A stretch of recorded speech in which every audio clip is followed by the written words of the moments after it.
మనకు తెలుసు మన లైఫ్లో ఏదో ఒక స్ట్రగుల్ ఉంటుంది, ఏదో ఒక స్ట్రెస్ ఉంటుంది. స్ట్రెస్ వచ్చినా ఒక గంట ముందరో 2 గంటల ముందరో ప్రిపేర్ అవడానికి ఉండదు. చాలాసార్లు సర్ప్రైజెస్ రూపంలో వస్తుంటాయి ఇవన్నీ. సో మనం ఏంటంటే దీనిపైన వర్క్ ముందర నుంచే చేయాలి.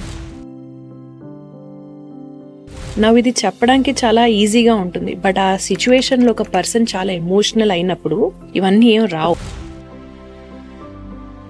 రియాక్షన్ వర్సెస్ రెస్పాన్స్ ప్రాసెస్ మీద వర్క్ చేస్తే అది చాలా హెల్ప్ అవుతుంది, ఎందుకంటే అది ఒక థింకింగ్ ని అన్లాక్ చేస్తుంది. ఇఫ్ వైఫ్ అండ్ హస్బెండ్ ఇద్దరు ఒకటే పేజ్ మీద ఒకటే మాట మీద ఉంటే అది ఐడియల్. సపోజ్ ఉండలేక ఉన్నారనుకోండి, యాజ్ వన్ డామినెంట్ పేరెంట్, అది ఎవరన్నా అవ్వచ్చు. ఎందుకంటే కొంతమందికి ఎంత చెప్పినా వాళ్ళ పర్సనాలిటీలో అది లేనప్పుడు మనము ఇన్కల్కేట్ చేయలేము. మనలో ఉండే voice which tells you that your right and everybody else around you is wrong, దాని పక్కన పెట్టేసి అసలు ఆ వ్యక్తి ఏం చెప్తున్నాడు, ఫస్ట్ లెట్ మీ అండర్స్టాండ్. కష్టంగా ఉంటుంది, బట్ ఆ understanding is very important. So అప్పుడప్పుడు పిల్లలు సపోజ్ వచ్చి, అమ్మ నువ్వు అసలు మంచి మదర్వే కాదు.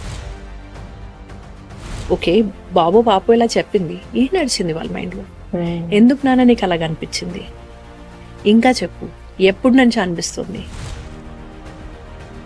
మీ పార్ట్నర్కి చెప్పండి, ఈరోజు నాకు ఇలా తలనొప్పి ఉందో లేకపోతే చాలా ఫ్రస్ట్రేషన్లో ఉన్నానంటే మేబీ వాళ్ళని రిక్వెస్ట్ చేయండి మేనేజ్ చేయడానికి. స్ట్రెస్లు మనం తీసుకోవద్దు అని అనుకుంటాము, అది ఐడియల్ సిచ్యువేషన్, బట్ రియాలిటీ అది అవ్వచ్చు అవ్వకపోవచ్చు.